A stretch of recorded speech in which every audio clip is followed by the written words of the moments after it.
How often do you feel like you're not enough? Like no matter what you do, it just doesn't measure up. Well, here's the truth. The God who created you says you are perfectly made and deeply loved. And I want to take a few minutes to talk about why this matters. Because your identity is far more secure than you might think. It's just we don't have to go looking everywhere. We can look in the Word of God. In my walk with the Lord, I face this struggle often. I've had to constantly remind myself that my value is not defined by what I do or by how others see me. I used to seek my worth in my accomplishments, how disciplined I was, how well I did in school, how good I'm looking in my physique, how successful I was. And when I failed, it would hit me hard. I'd feel worthless and insecure, thinking I wasn't enough for myself and most importantly for God, unable to actually come to Him. It was in these moments that I forced myself to go back to the Father, and He always responded with the same comforting message that I want to share with you today. Isaiah 49, verse 15 to 16, speaks to how God sees us and cares for us. It says, "Can a woman forget her nursing child and not have compassion on the son of a womb? Surely they may forget, but I will not forget you. See, I have inscribed you on the palms of my hands. Your walls are continually before me." God sees you. He hasn't forgotten you. You are literally inscribed on His hands, engraved in His heart. When you doubt your worth, remember this. God sees you just as you are, and Christ died for you while you were a sinner to show His love for you. His love for you is definitely not based on how well we perform. There's this beautiful truth about God's relationship with us that is just so heartwarming, yet many of us overlook it. In Genesis, when Hagar is cast out into the wilderness by Sarai, abandoned and alone, God Himself appears to her. In that moment, He sees her in her pain. He hears her struggles. And you know what He does? He blesses her. Hagar then calls God El Roi, which means the God who sees. She says in almost praise and amazement, "For I have seen the one who sees me."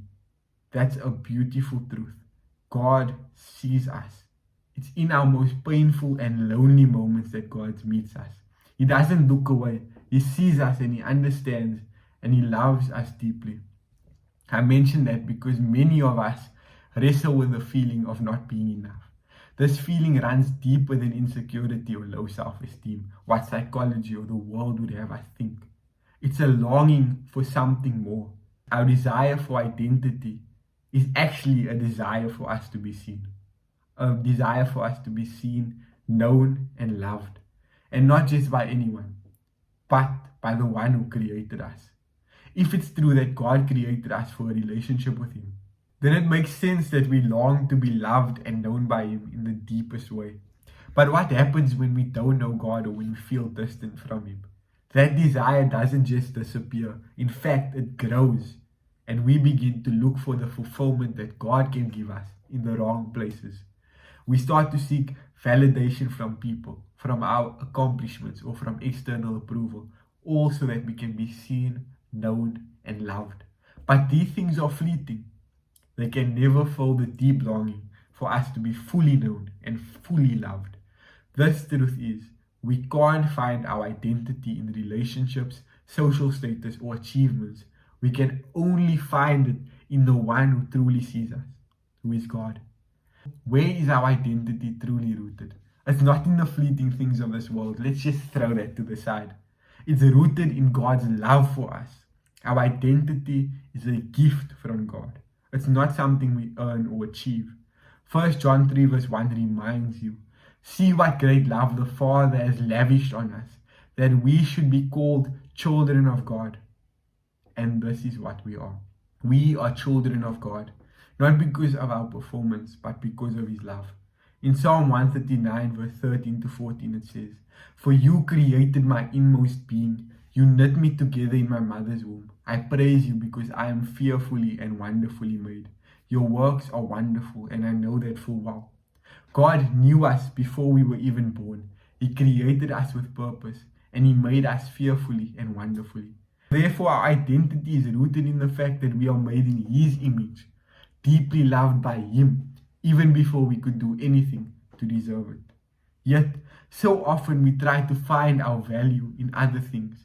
We seek validation from the world, and when it doesn't come, we end up feeling lost, hopeless, and there's so many people who struggle with depression now for this very reason. The rest we long for can only be found in remembering who we are in Christ. Hebrews 4 verse 9 to 10 speaks directly to our hearts. It says, "There remains then a Sabbath rest for the people of God.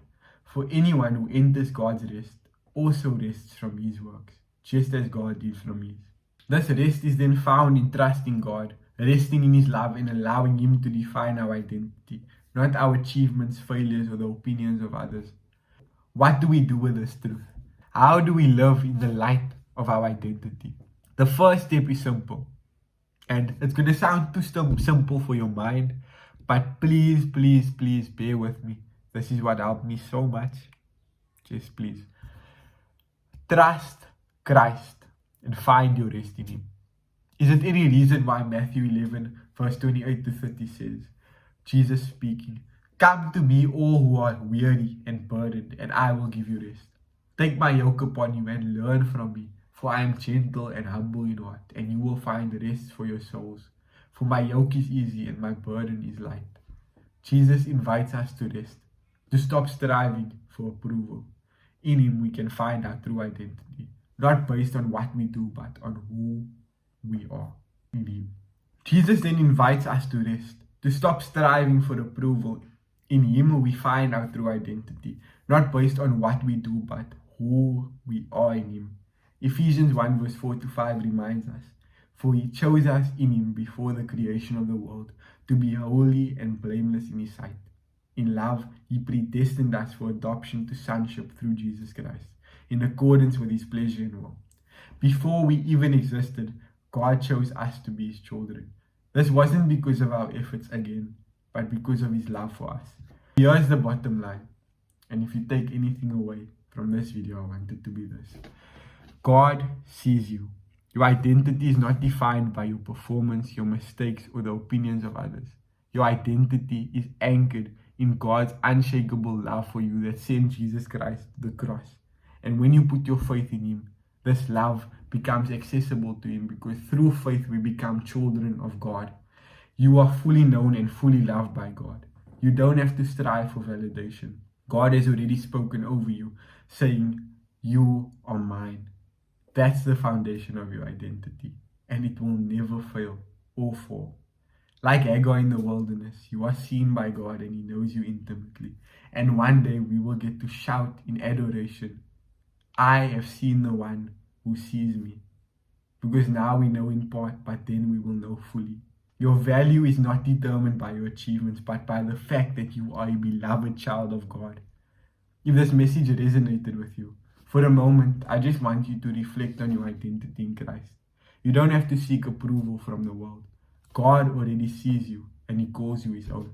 In a world that tries to define us by external standards, remember your identity is not up for grabs. It's already been firmly established by the one who loves you more deeply than you can even imagine.